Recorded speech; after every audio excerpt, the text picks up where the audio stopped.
Pour aider les ménages à accéder à la propriété, le prêt à taux zéro a été créé par l'État en 1995.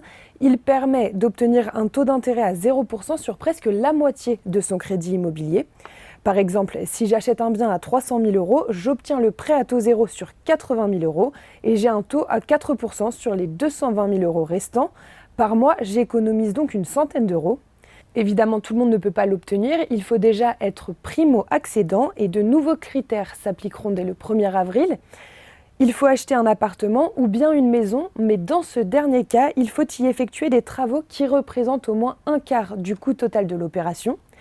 L'octroi de ce prêt est également soumis à un plafond de revenus et celui-ci est élargi. Il y en avait 3 précédemment, il y en a 4 aujourd'hui.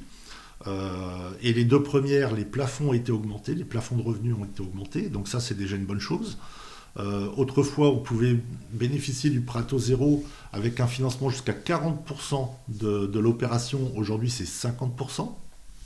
Donc ça va faire bénéficier beaucoup plus de personnes. D'autre part, le fait qu'il y ait eu des zones prioritaires éligibles, il y a quand même 10 communes en Vendée, ça va élargir le spectre aussi de l'acquisition. Au niveau du département, 18 communes sont considérées comme zones tendues. Il s'agit de Bretignolles-sur-Mer, Challans, Jars-sur-Mer, La Barre-de-Mont, La Roche-sur-Yon, La Tranche-sur-Mer, Le Fenouillet, Le Perrier, Les Herbiers, l'Île-Dieu, Notre-Dame-de-Mont, Notre-Dame-de-Riez, Saint-Hilaire-de-Riez, Saint-Jean-de-Mont, Saint-Vincent-sur-Jars, Sallertaine, Soulan et Talmont-Saint-Hilaire.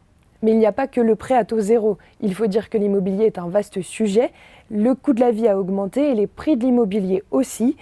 Les taux d'intérêt sont revenus au même stade qu'avant Covid. Ils tournent autour des 4% contre 1% en 2020. Il est donc compliqué d'investir dans la pierre, mais vous pouvez vous faire aider. Vous pouvez bénéficier de l'éco-PTZ, qui est un prêt à taux zéro dans le cadre de la rénovation énergétique de votre maison. Et vous avez surtout aussi les aides de l'État, de la région et de certains départements, voire communes, qui vous permettent d'avoir des subventions pour la rénovation énergétique de votre maison.